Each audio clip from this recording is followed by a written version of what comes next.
حضرت مولانا اشرف علی تھانوی رحمہ اللہ تعالیٰ عظیم الشان شخصیت گزری ہیں اور بے شمار کمالات اور صفات کے حامل. ان کے مریدین بہت اونچے اونچے لوگ گزرے ہیں اور بہت بڑی بڑی شخصیات. ان کے مریدین میں سے ایک بزرگ کا نام تھا حضرت مولانا محمد عیسیٰ. مولانا محمد عیسیٰ نے اپنی بیوی سے کہا جس دن میرا آپ کے ساتھ نکاح ہوا اس دن میں مہر ادا نہیں کر سکا اور اب تک میں آپ کے ساتھ زندگی گزار رہا ہوں بغیر مہر کی ادائیگی کے، تو میں نہیں چاہتا ہوں کہ مہر کی ادائیگی کے بغیر تمہارے ساتھ زندگی گزاروں. بیوی نے کہا بہت اچھا تو دے دو مہر. انہوں نے کہا میرے پاس ہے ہی نہیں. بیوی نے کہا جب آپ کے پاس ہے نہیں تو آپ نے مسئلہ کیوں اٹھایا؟ کہنے لگا مسئلہ ہے اس لیے میں نے اٹھایا. انہوں نے کہا جب مسئلہ ہے تو دے دو. شوہر نے کہا میرے پاس ہے ہی نہیں. اس نے کہا جب ہے نہیں تو اب کرنا کیا ہے؟ کہنے لگا وہی تو سوچ رہا ہوں میں کیا کرنا ہے. اب شوہر کہہ رہے ہیں کہ دیکھو مہر تمہارا اتنا تھا میں وہ ادا کر نہیں سکا، اس وقت میری جو آمدنی ہے اس آمدنی سے میں مہر ادا نہیں کر پاؤں گا، میں مشکل سے گھر چلا رہا ہوں. اب میں نے پلان یہ بنایا کہ یہ جو میرا مکان ہے یہ آپ کو مہر میں. بیوی نے کہا بہت اچھا، مہر میرا بہت کم تھا اس کے بدلے میں سارا مکان مجھے ملے گا تو بہت اچھا. اور تم کیا کرو گے؟ شوہر نے کہا وہ تو مجھے بعد میں سوچنا ہے کیا کرنا ہے، تو فی الحال میرا مہر ادا ہو گیا، میں بری ہو گیا. مجھ سے یہ مطالبہ نہیں ہوگا کہ تم نے زندگی گزاری ازدواجی زندگی اپنی بیوی کے ساتھ مہر ادا کیے بغیر. بیوی سے کہا مہر لے لیا آپ نے؟ کہا جی. کہنے لگا ابھی تو کم.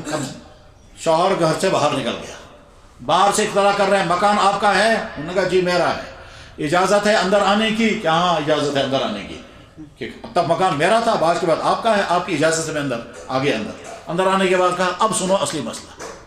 اس نے کہا اب کیا مسئلہ؟ مہر تو ادا ہو گیا، اب کیا مسئلہ ہے؟ کہا اب مسئلہ یہ ہے کہ شریعت مجھے حکم کرتی ہے اپنی بیوی بچوں کا خرچہ اور رہائش، مجھے اپنی بیوی کے رہائش کا انتظام کرنا ہے.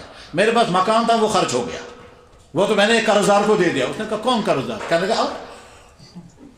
کہنے لگا اچھا ٹھیک ہے. تو اب کہنے لگا میرے پاس اب مکان نہیں ہے، اب میں ڈھونڈوں گا کہیں کرائے کا مکان، اس میں اپنی بیوی کو بساؤں گا کیونکہ یہ مکان آپ کا ہے، آپ چاہے کرائے پر دے دو آپ چاہے بیچو، پراپرٹی آپ کی ہے، میں جبر نہیں کر سکتا. میں کہیں مارکیٹ میں جا کر کے کمرہ ڈھونڈوں گا، کرائے کا کمرہ، وہ پھر آپ کو لے جا کر وہاں بساؤں گا.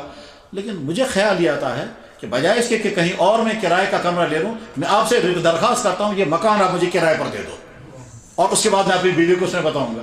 تو بیوی کہنے لگی میری سمجھ میں نہیں آتا یہ کیا. انہوں نے کہا شریعت یہی ہے. انہوں نے کہا ٹھیک ہے آپ کسی اور کو کرائے پر مکان دو گی، آپ کو پیسہ آئے گا، آپ کا حق ہے، کسی اور کو دینے کے بجائے مجھے دے دو.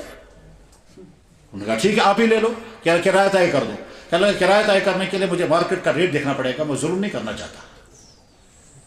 بہرحال ایک دو آدمی سے پوچھا بھائی اتنا مکان کتنے کرائے پر ہوگا؟ ہو گیا تھا. کہنے لگا آپ کا اتنا کرایہ میرے ذمہ، ہر مہینے میں کرایہ ادا کرتا رہوں گا.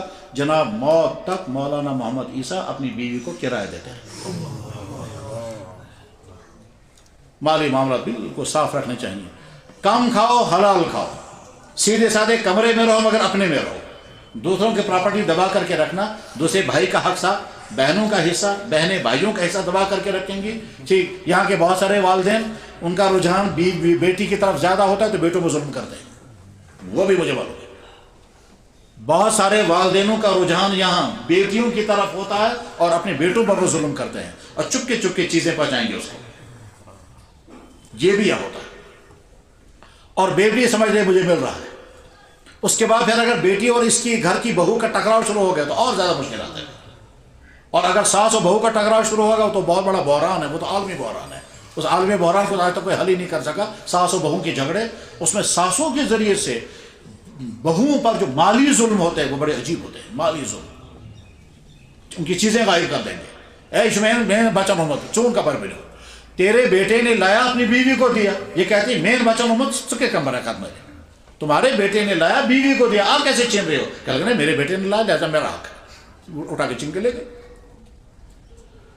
خلاصہ یہ ہے کہ اپنی مالی معاملات، یا ایھا الذین آمنوا، اے ایمان والو، لا تأکلوا اموالکم بینکم بالباطل، غلط طریقے سے دوسرے کے بھائیوں کا مال مت کھانا. اور آگے فرمایا یہ ظلم ہے. اللہ تعالیٰ اس طرح کے ظلم سے ہماری حفاظت فرمائے. وآخر دعوانا الحمد للہ رب العالمین برحمتک یا ارحم الراحمین.